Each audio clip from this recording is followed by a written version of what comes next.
Bom, acho que tanto o presidente Luciano, Maurício, Joãozinho já explanaram muito bem, né? E sempre enxergando a profissão muito de fora, né?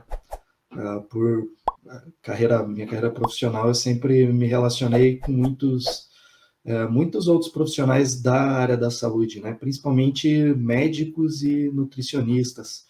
E o que eu via sempre em comum, né, nessas duas profissões eram as associações. Se você pegar a Associação Médica Brasileira, né, e a Associação Brasileira de Nutrição, elas são muito fortes. Então, em um ano, a associação organiza um congresso a nível nacional, aí no outro ano, o conselho, aí intercala. Então, você acaba tendo um trabalho muito mais equilibrado entre os poderes que direcionam a profissão. Então, se você for observar dentro de qualquer atividade, né, de qualquer formação, você encontra um sindicato forte, um conselho forte e uma associação forte.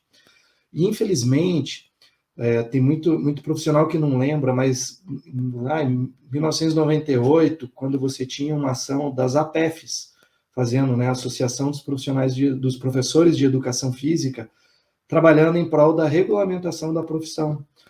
Porém, quando foi no governo Fernando Henrique, que foi homologado e tudo mais a regulamentação, que deu os conselhos, eles começaram a ser criados e direcionados, essas associações elas perderam muita força.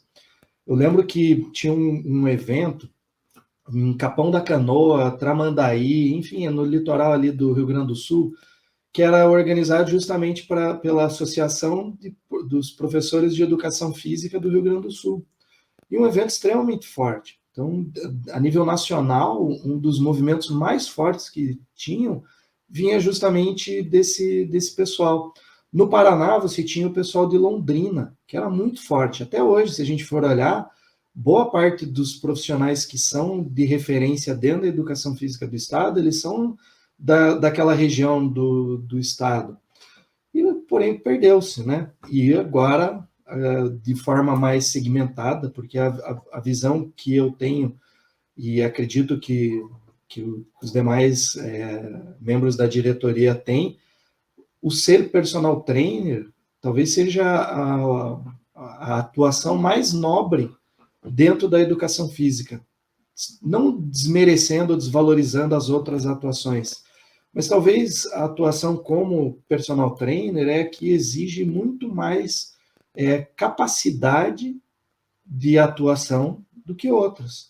Por quê? Porque, teoricamente, o personal trainer ele precisa dominar não apenas os aspectos técnicos de atuação.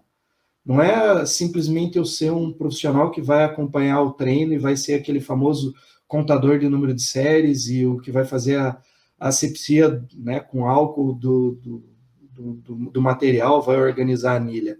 É muito mais, porque muitas vezes, conversas que eu tive com personal trainers, eu tenho um cliente que praticamente eu sou psicólogo dele.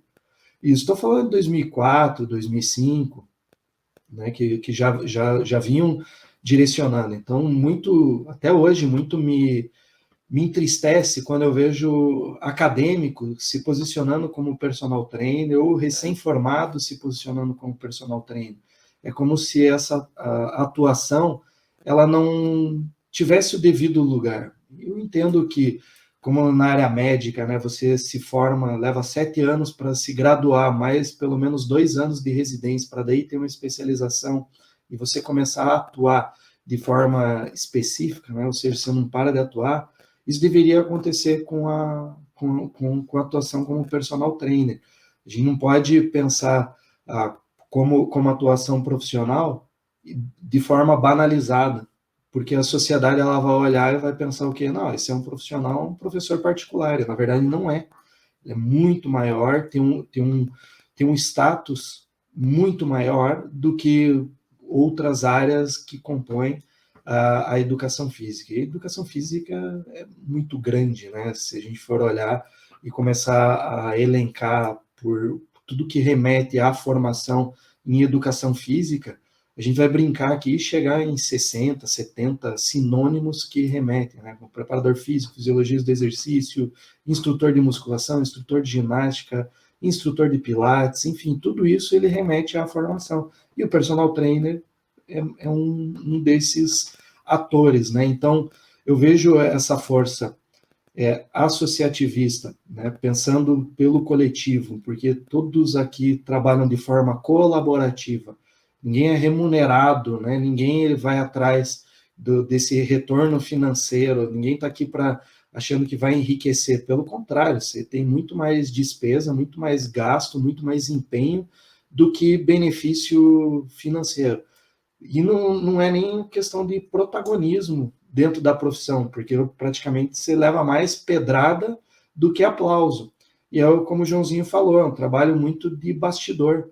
Então, boa parte, ainda mais agora, nesse período de pandemia, né, para quem acompanhou, né, as postagens nas redes sociais, participou dos eventos que a PPTS ela organizou, quantas vezes o Luciano, o Joãozinho, o Maurício foram na Assembleia, foram na Câmara de Vereadores aqui em Curitiba, reuniões com o Conselho, reunião com, enfim, isso pouca gente consegue enxergar esse trabalho. É um trabalho burocrático de formiguinha, mas que tem que acontecer. Isso é uma base que a gente está sendo construída para, com certeza, voos mais altos, porque que eu entendo de comum de todos é essa ambição, né? Querer realmente esse reconhecimento da sociedade, mas em prol do quê?